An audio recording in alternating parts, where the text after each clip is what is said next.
Hello, greetings. Thank you so much for tuning in and welcome to earGROUND, Your Voices Amplified. My name is Plot Mhako. Welcome to the program that gives you some of the great artists from Zimbabwe, but also Zimbabwean artists that are working and living in the diaspora. And today we have the honor and the privilege to be hosting an artist who doesn't need much of an introduction.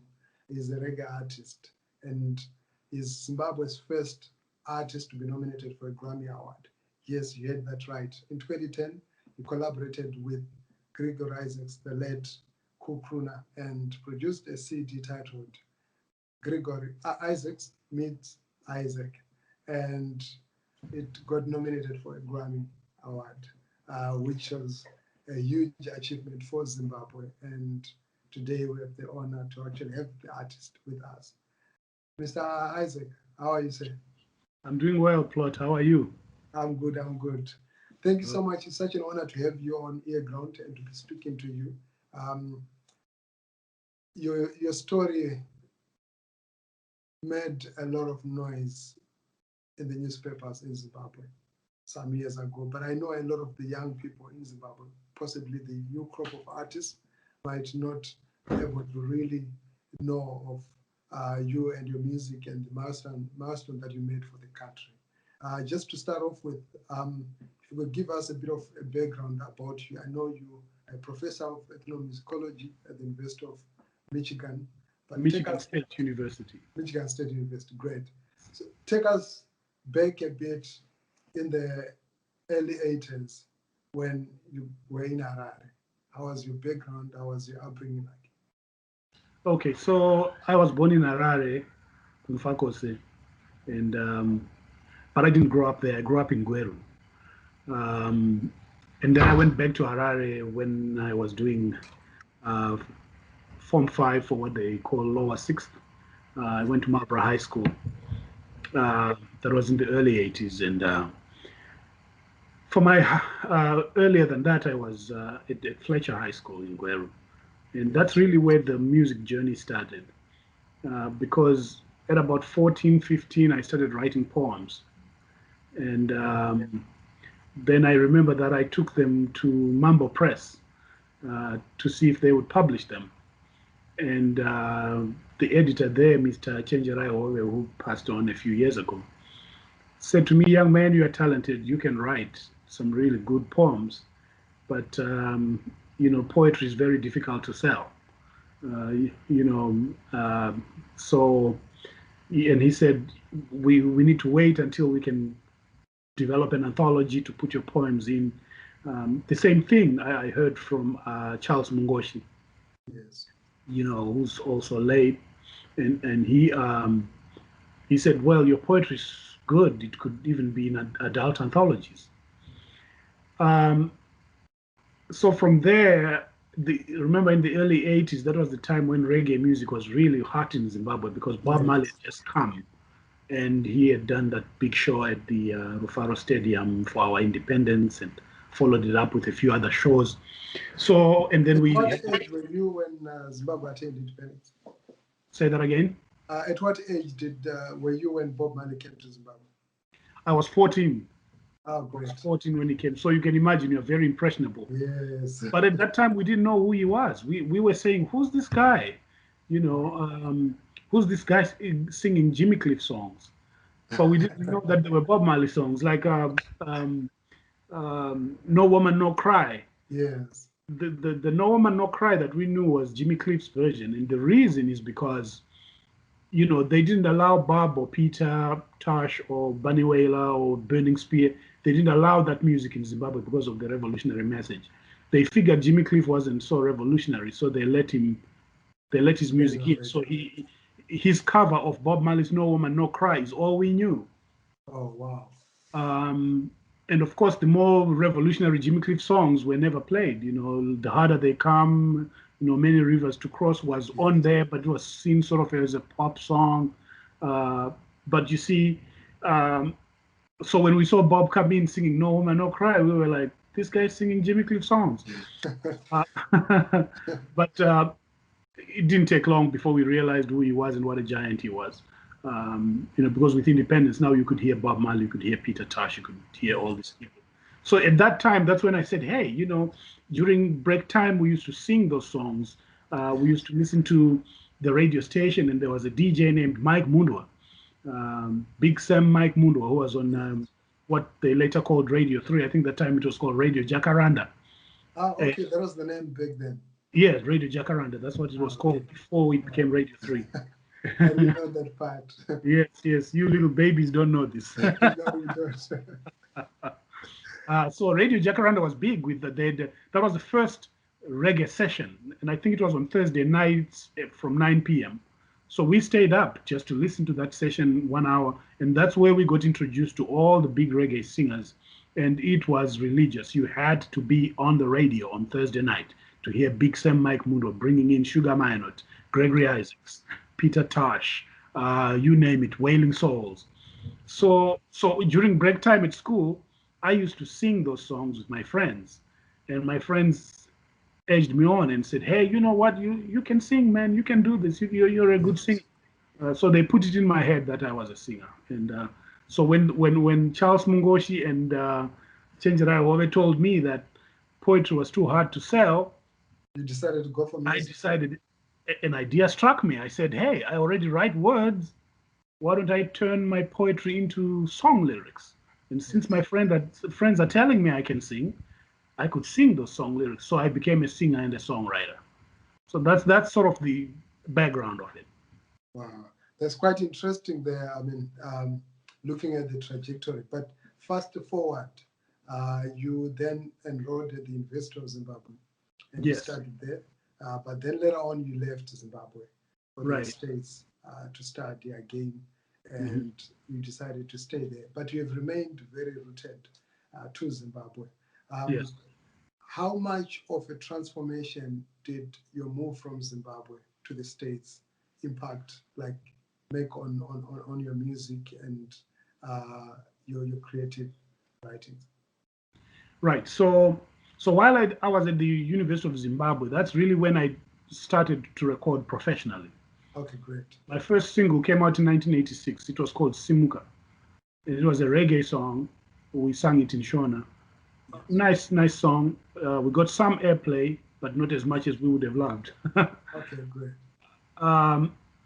But then, leaving Zimbabwe, part of my reason to leave Zimbabwe to study ethnomusicology was so I could pursue reggae music. I knew that once I went to the States, I'd be closer to Jamaica.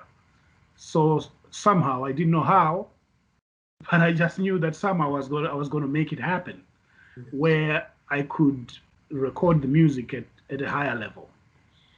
So when I came to Indiana, where I studied for my master's and PhD, I started a band right away. It was called Zimbabwe, Zimbabwe plus reggae, Zimbabwe. Oh, nice. And yes, so we had a run. I mean, we were not fully professional because, of course, we were students. It was a band made up of students, all students.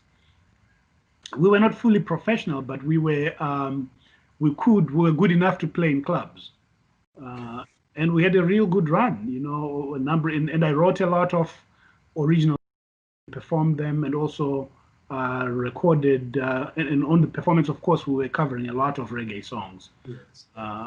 But it was a mixture of originals and covers. So yeah, that's how I really started my career in full force. Once I got to the United States, then I began to travel to Jamaica. Yes. My first visit to Jamaica was in 1998.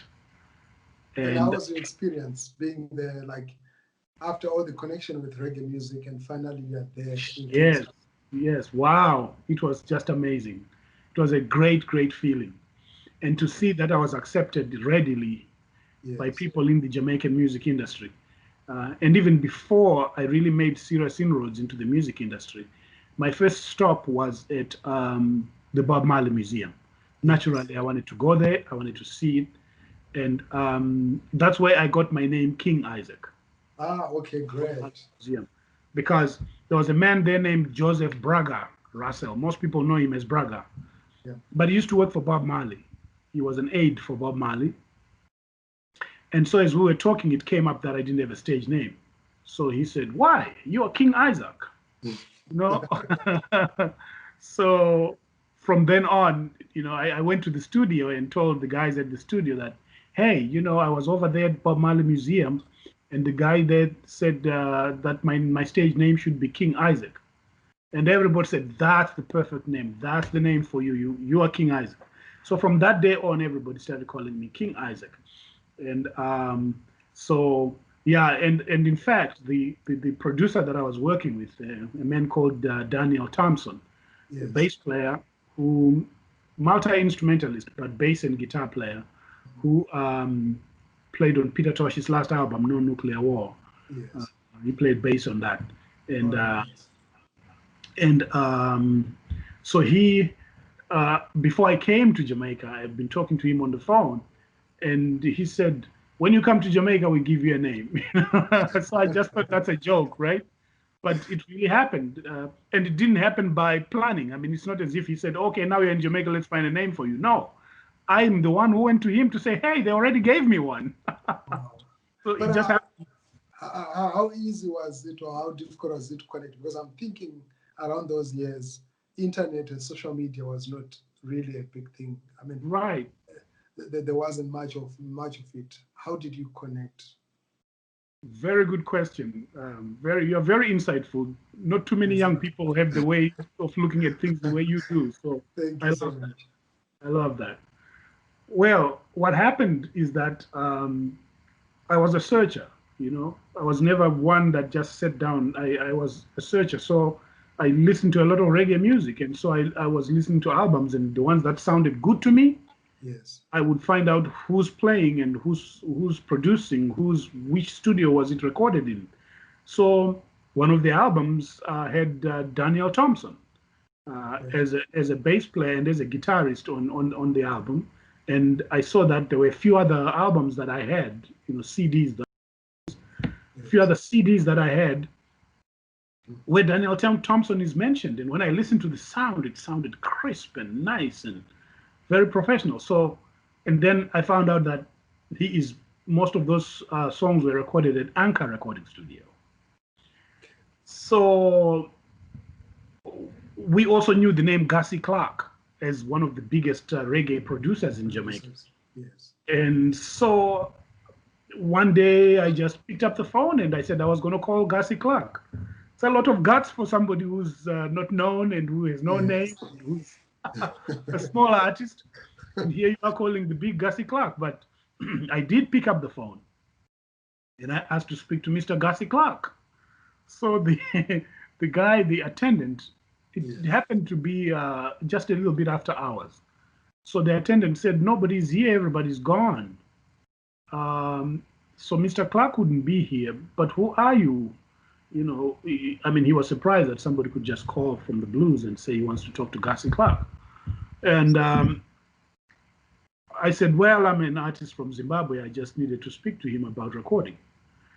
And he said, no, no one is here right now. Everybody's gone. But there's a gentleman who's here you can talk to. His name is Danny. So when he came on the phone, I kind of knew the name Daniel Thompson from those CDs that I had seen. Yes. And then he said, yeah, you just run into the right man. So I was like, okay, sounds good. Then from there, we made the arrangement to go to Jamaica to meet with him and to go in the studio. Yeah. Wow. Great. And the highlight. Yeah. Of that time? How did you okay. Yes. Well, with Gregory Isaacs, it took a while before we connected. I had always wanted to meet Gregory. Yes. When I went there in 98, the idea was just too far-fetched, that I would actually meet him and work with him or anything like that. Just meeting him would have been enough for me, right? Yes. So I went to Jamaica in 98 and worked with Daniel Thompson. By that time, I had already met Leroy Sibbles. Leroy Sibbles, wow. Yes, Legend. Yes. I met Leroy Sibbles here in Michigan, where I live. He did a show once in Detroit, and I opened up for him. I opened up the show for him. And When I finished singing, Yeah. he said, somebody said, "Hey, Leroy is calling you." And then I said, "Okay." So I went backstage to talk with him. Yes. Then he says, "Yes, tell me something. Were those songs you were singing your songs?" I said, "Yes, they are my songs." And he said, "Why haven't you recorded them?" I said, "I'm on my way to Jamaica to record them." He says, "Yeah, man, come to Jamaica and record these things, you know." And then he said, "When you get there, call me and we can link." So I actually called him when I got to Jamaica when I was working with Daniel Thompson, and we linked from that time on. In terms of your question about Gregory, yes, a few years later, I'd been going to Jamaica every year since that time. But people had a negative view of my suggestion to meet Gregory. okay, They were discouraging me. They were saying, I mean, everybody knows about his situation with substances, and yes, so they were telling me he will be moody, he will not meet with you, you're wasting your time. So for a couple of years, I kind of went along with that because everybody was just discouraging me. yes, Um, so, um, but one day I just made up my mind. I said, it's okay what they're saying, but what if Gregory treats me differently than they are saying? oh, interesting, But that was like 2004. Yeah, 2004, because by that time I had met Sugar Minot. oh, okay, great, Yes, who I grew up listening to and who I grew up idolizing. So it was amazing what happened there because when I met him, he invited me to Jamaica. I met him in 2003. I had gone there to Jamaica because I used to teach a class at the okay, University of West Indies in the summers. So I went to Jamaica and met Sugar Minot at Anchor Studio, the same studio where I met Daniel Thompson, where I recorded my first single. By the way, that first single was called "Keeping It Away."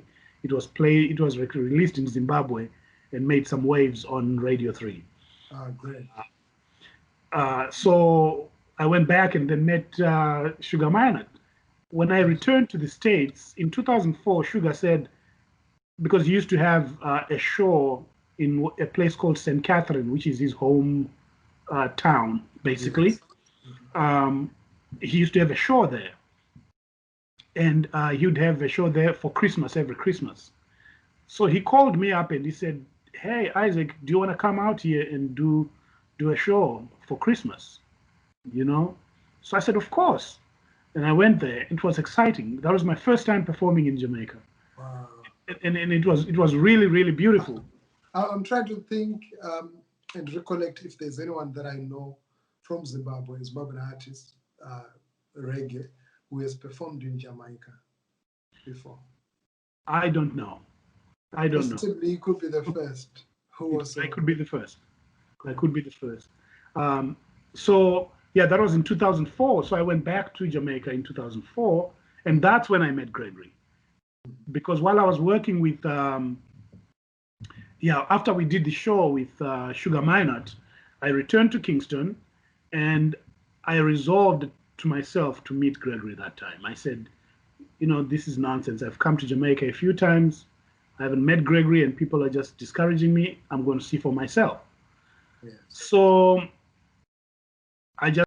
people say, how did it happen? Well, I just went to his office Wow. and and knocked on the door, and I said I wanted to see Gregory. And then one guy there said, I can take you where Gregory is. I said, what do you mean? They said, I can take you to his house. So I'm like, whoa, that's a little bit much. It's one thing to go to his office, it's another thing to show up Need at to his go to house. his house. Yeah. Wow. But this guy insisted. He says, yeah, I can take you there, man. I'm like, okay, all right.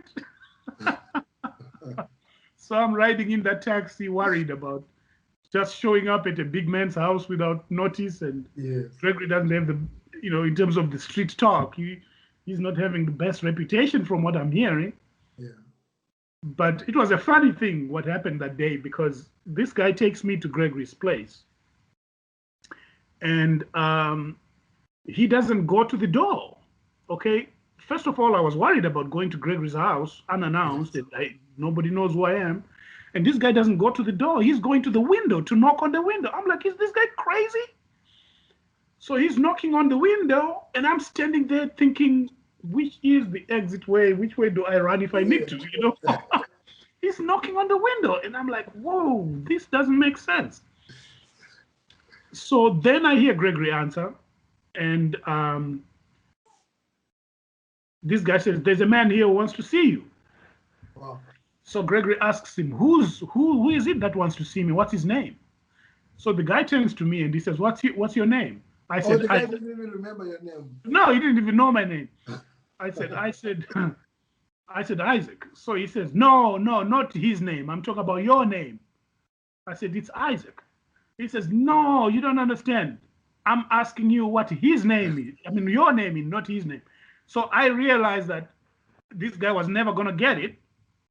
So I jumped in and started to talk to Gregory directly. Okay.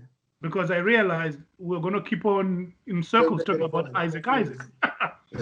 So I said, "Hello, Mr. Isaacs. My name is Isaac. I come from Zimbabwe. I'm a reggae singer and I wanted to meet you, sir." Then he says, "Okay, wait for me." Wow. So I went back to the taxi, which was parked in the driveway, and waited, which was in front of the front door. Yes. And of course, I waited and waited and waited and waited, and I started wondering, oh my gosh, is he coming? Or, you know, of course, this is all the awkward. taxi guy was still waiting. He was very patient. You know, I had befriended him, and he understood what I was trying to do. You know, and that's one thing I like about Jamaica. You know, sometimes you run into people who are just that kind and nice, and they understand what your mission is, and you know, if you treat them nice, you can work something out. You know. Wow, nice. Everything is not so straight and so truncated, like, well, you made me wait half an hour, therefore that's $30. You know, it doesn't really always work like that. You know, you depending on your personality and how you approach things, you can work things out. Yes. So finally, he came out, and there he was. You know, I had seen him before in 1987 in Zimbabwe when he performed. Yes. Was it 87? That was 88, actually, when he performed at Trofaro Stadium. But to see him in person close by, you know, like real close, was different. Wow. And I mean, the first thing that struck me was how tall he was. Because, you know, when he performs, Gregory kind of like crouches a little bit. Yes. So you might come up thinking he's shorter, but the guy was actually tall, just as tall as I am, you know.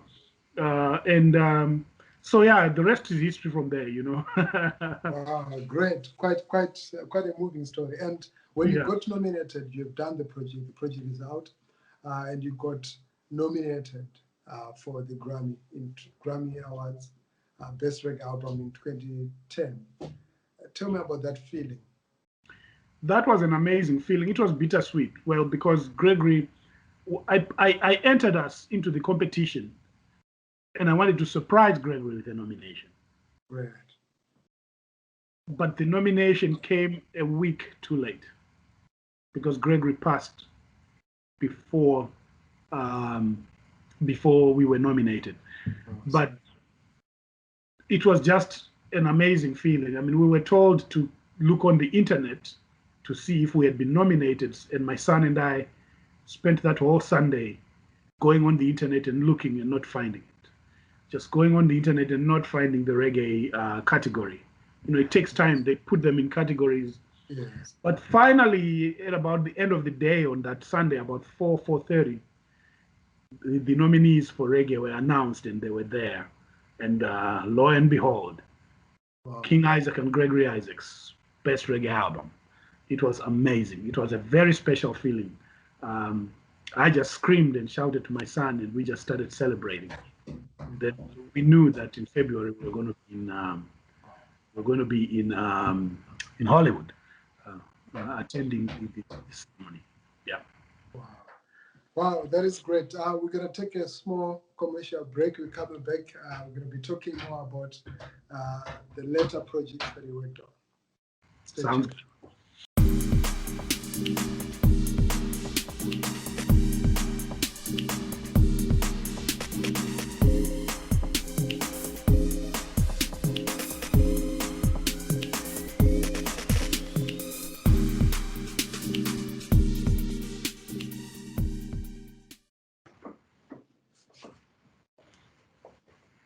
Welcome back to earGROUND. I'm speaking there to King Isaac, a reggae artist and a professor of ethnomusicology at the Michigan State University. Yes. And we're talking about his musical journey and the moment that they got nominated for the Grammy Best Reggae Album for Isaacs Meet Isaac in 2010. And you attended the ceremony in 2010. 2011. 2011. Yeah. The ceremony was in February of 2011, yes. And I attended that ceremony with June Isaacs, the widow of Gregory Isaacs, and Copeland Forbes, who was Gregory Isaacs' manager. Oh, great. It was great, and also they recognized his name that night by playing a part of Night Nurse in the Grammy room, which was really just special to hear that song on there in that big stage. Was wonderful. It was a wonderful tribute to Gregory. It was also a wonderful tribute to reggae music. Yes. And we were really so happy to see that. Great. Before we move on, what's your fondest memory of your interaction with Gregory? What do you remember him the most? Certainly the first song that we recorded, that's probably my fondest memory, because you can imagine, I grew up idolizing Gregory Isaacs, and then I write a song and I see him behind a microphone singing it word for word. I mean, can you imagine that? That's surreal. It was just amazing to see this icon standing there singing a song whose words I wrote. It was a great endorsement, and it was just wonderful.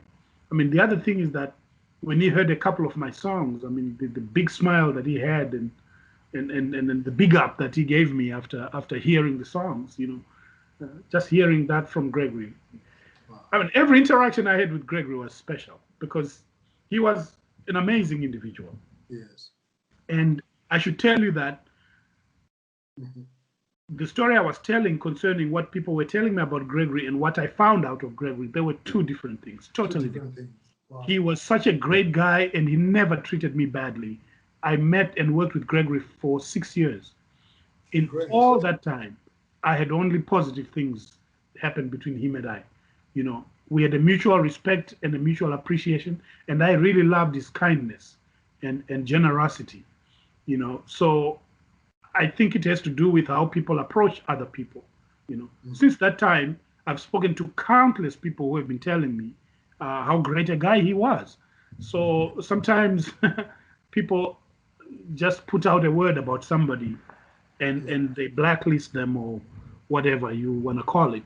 And then the long and the short of it is, don't let what people say stop you from doing something that's positive. That's true.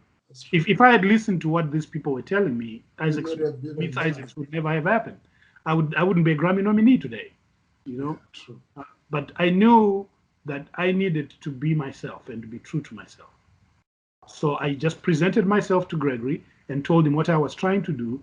And he said, I love to see talent being promoted and supported, and I'm going to help you. And even the idea of doing an album was not my idea. It was Gregory's idea. So that's just how generous he was, He recognized the talent and he said, I can help this guy. He was just generous. He said, we had finished recording our first song, One Coco, yes. And as we were listening to One Coco, he said, you know what, King Isaac, you and I should do an album together. I looked at him, I said, Mr. Isaacs, I could never pay you for an album. And he said, no, it's not like that. You come, we do one song and you go back, you come another time, we do one song and you go, we do it from time to time until we have enough. And it took about 6 years for you to produce the album. It took us about 6 years to do, yes. So working each year in the summers, from June to about July, I'd be in Jamaica, and we would do a song or two each time. And yeah, it took patience, but we finally did it. And we did it just like he said it would happen. Yeah. Great. I mean, hearing your story, I see the most prominent theme from the narrative is patience and perseverance. Yes. You from the time you were pursuing poetry until Right. the time that you started recording, which is something that I don't really find in the bulk of the young generation of artists. Everything has really gone fast and microwave. Music is produced now. You go to the studio without even the song. You write your lyrics in the booth. You produce it, you record it, becomes a hit or not. But like everything happens so fast, and also the music fades so fast. But when I was listening to your catalog now and also before, a lot of the music is timeless. It's music that you can listen to tomorrow and you can listen to next year and still find a lot of relevance. I wanted to touch a bit on the inspiration and the messages that is carried in much of your music. All right. So I come from that tradition of the 70s. I grew up on Thomas Mafumo, Oliver Mtukudzi, Zexi Manatsa, Yes. Gregory Isaacs, Sugar Minot, Dennis Brown, Bob Marley, Peter Tosh, of course. Yes. So the first thing is lyrics. It's lyrics and the song. So it doesn't matter what's inspiring me. The lyrics and the melody in which they are sung have to be significant. They have to have weight. They have to be solid. Otherwise, I don't step up in front of a mic and record that. It takes me time to take something to a mic.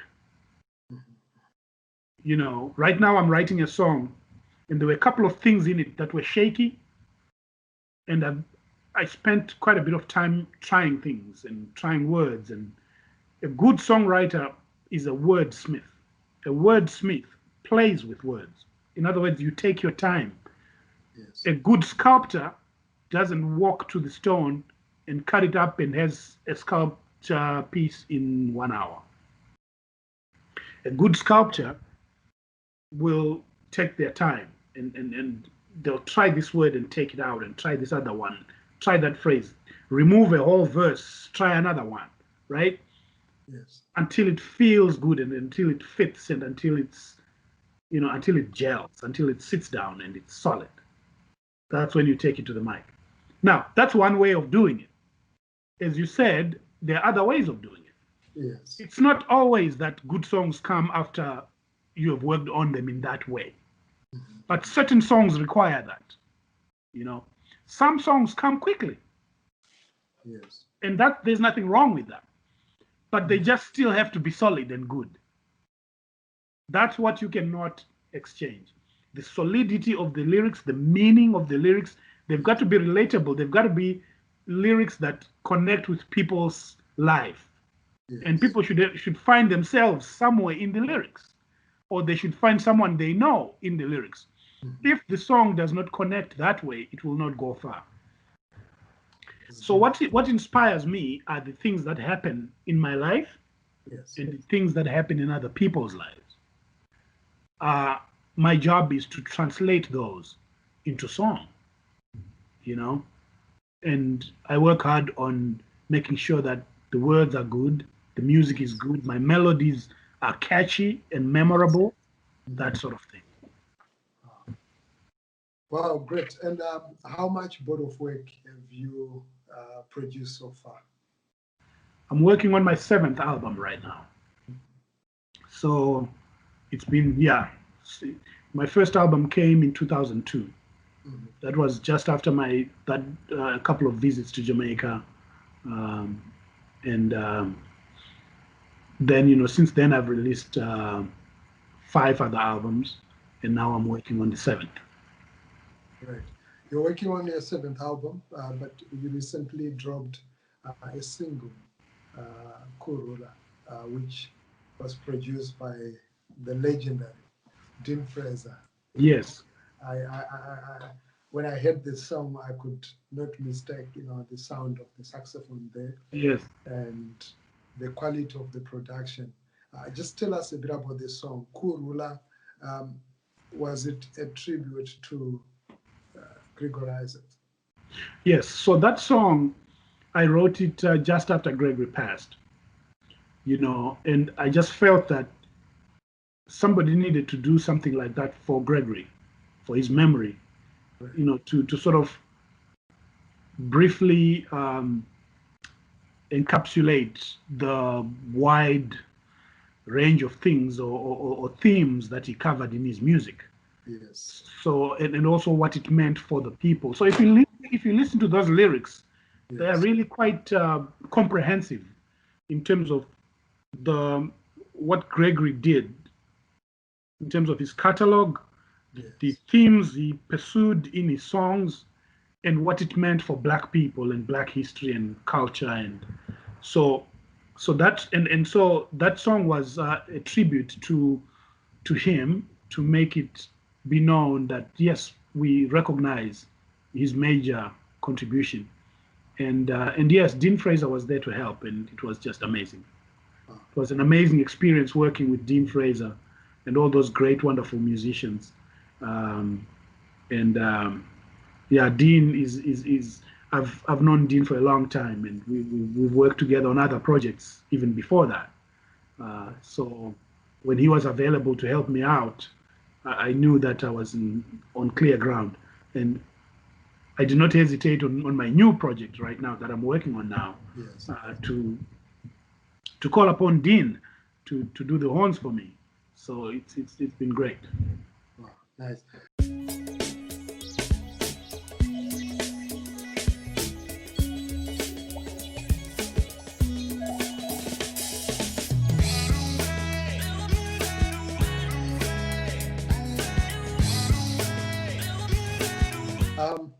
Fast forward, just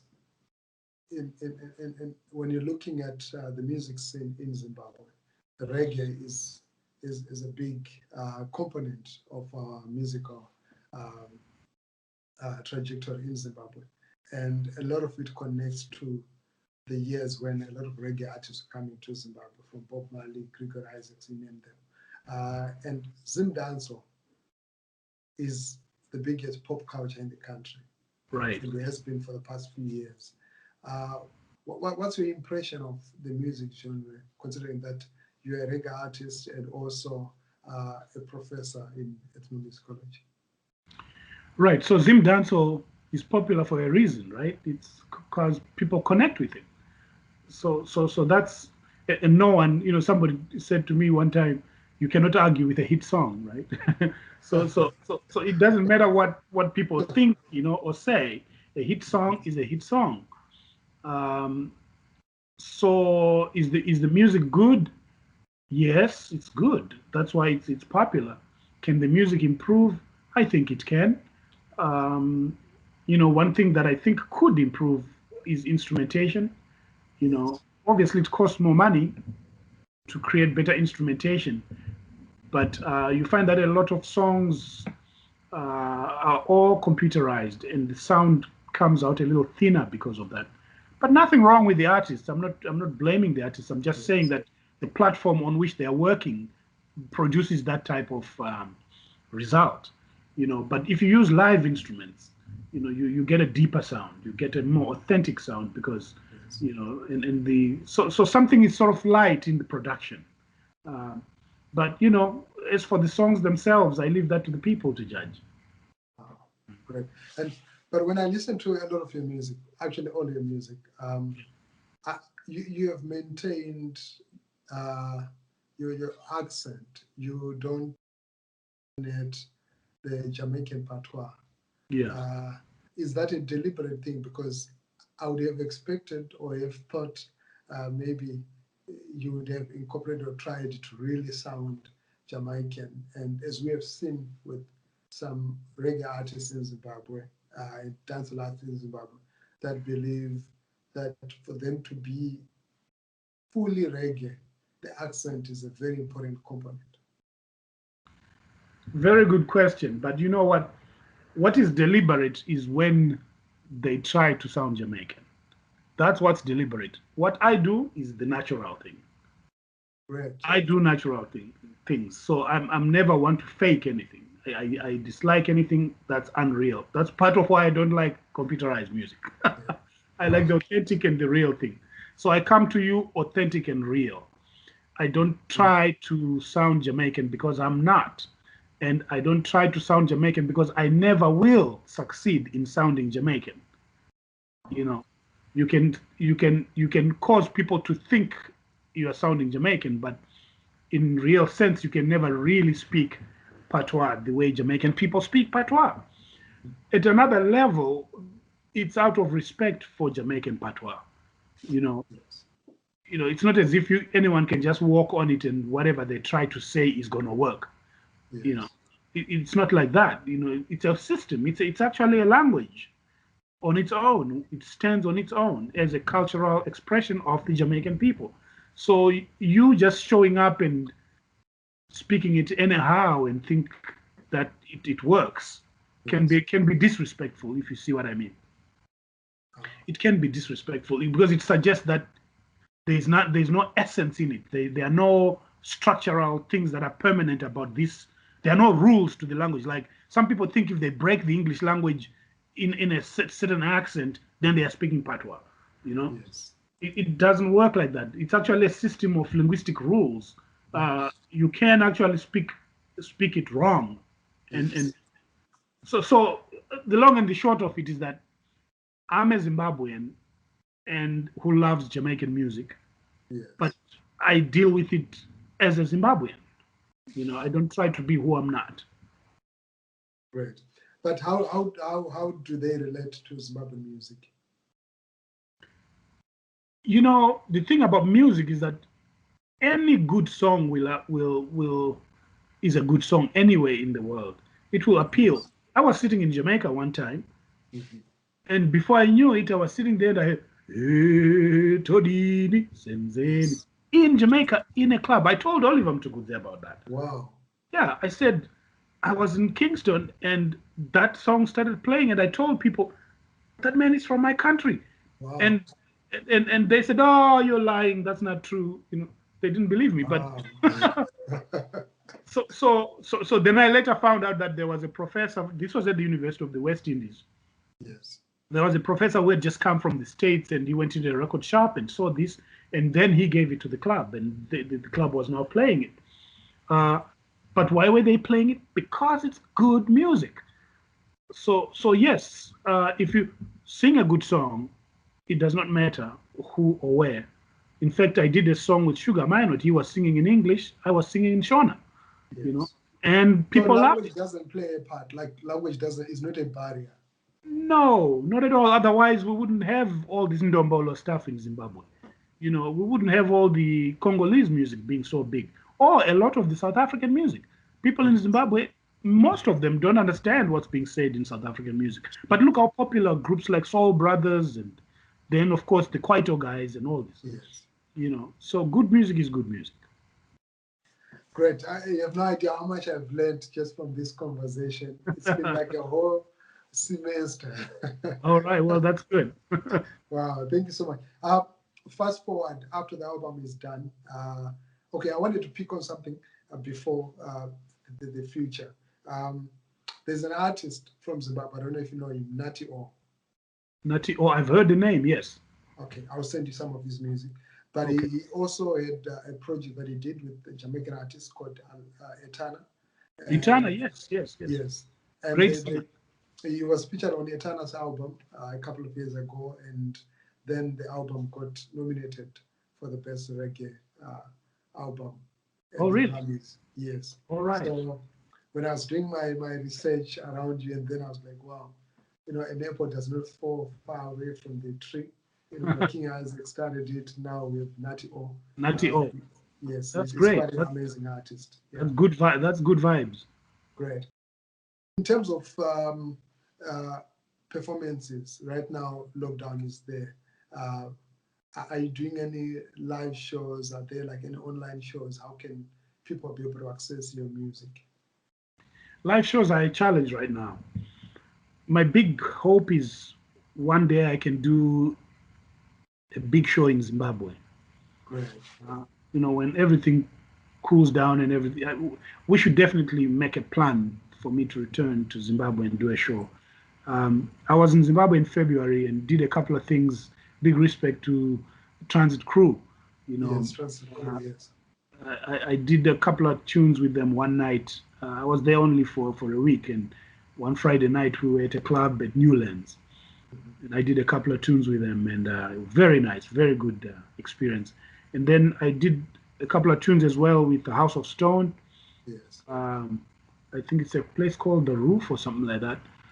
And we did a couple of tunes with them too. So it would be great. I'd really love to link up with the Transit Crew and do some tunes. My roots in Zimbabwean music start with Transit Crew, really, and most people don't know that. I was one of the first members in that group. Oh, wow.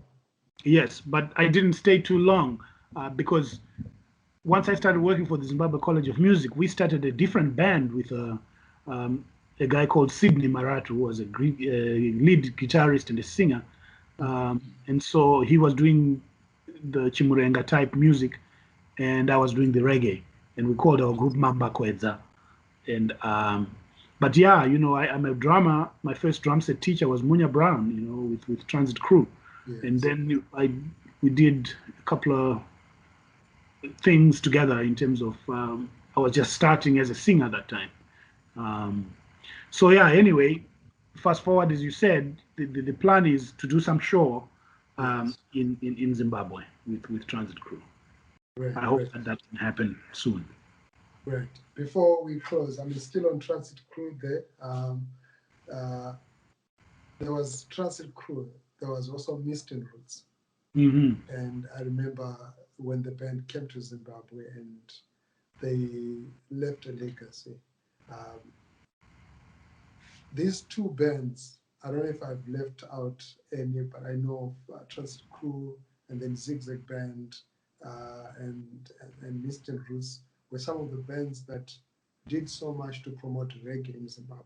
Mm-hmm. But when you look at the Zigzag Band, I'm of the opinion that the sound that Zigzag Band had created, Chigio, was sort of an epic sound that could define Zimbabwean reggae.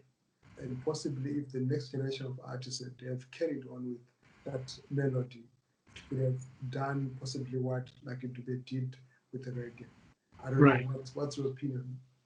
No, I think that's right. I think the band were really a significant contribution to reggae. But don't forget that before them, there was Pied Pipers. Oh, yes. Yes, brother Gideon Neganje. He had some of the most beautiful reggae songs to come out of Zimbabwe. Listen to the Sound of Africa. That song. And other songs that he did that were reggae. He was very, very talented. Great guy. Don't forget also Mkoma Isaac Chirwa. Yes. Yes. So we had a number of different exponents of reggae, and they each had their own style. So I think each one would have developed it the way that their style led them to. Yes. Later on you had Man Soldier, Yes. and others. So we've had a good crop of reggae musicians. Well, great. It's been awesome. It's been great speaking to you. How can people access your music? How can they buy your music? Is it available online? Online, I am on iTunes. I'm also at CD Baby. There's a place called cdbaby.com. So all my albums are available through cdbaby.com, but you can also get them through iTunes. And then I'm working on a new album. It's going to feature, I have a song with Chaka Dimas. Yes, we have a great, it's a great, well, just wait and see. This is exciting. People are going to love it. It's red hot. When does it drop? It should be sometime early 2021. Okay, we are working on doing the video now. Okay, nice. COVID has slowed things down, and also in Jamaica, there's been a big flooding Okay. that's taken place. So that flooding is also slowing things down there. But there's that, and then of course I have on that album I did, if you remember, Potato. Yes, Potato. Yes, he and I linked up when I was in Zimbabwe in February, and we did a song called Idai Nini. Okay. I can't say too much. You just wait for this album. It's going to be red hot. It will have Potato. It will have Chakadimas. Yes. It will have a great singer from Botswana named, she's a jazz musician. So she's singing. We did a couple of duets on this album. Okay, great. Miss Rantao, and we're gonna put that album out early next year. And hey, it's probably one of my best works. But as they say, the best is yet to come. So you never say it is the best work. But so far, it competes as one of the best works. Let's put it that way. That's great. Wow, thank you so much. I really appreciate. It's an honor. It was really great having you on earGROUND talking about your music, but also the different experiences around music, and also passing on the wisdom to the next generation of artists in Zimbabwe. And we're expecting and looking forward to a new album. Thank you so much, Plot, for this opportunity. There's so much talent in Zimbabwe. Our young people are just amazing in terms of lyrics. They write some of the best lyrics, and also instrumentalists. I mean, yes. the musicianship in Zimbabwe has just gone by leaps and bounds. So the sky is the limit for our country. We just hope that economically things go well so that you can begin to support these young artists. But we are poised to bring up a musical explosion. Men, women, everyone is doing amazing, amazing work in Zimbabwe. So big respect to every musician and singer. Oh, great. Big respect to every musician and singer. Until next time, stay tuned to earGROUND. Remember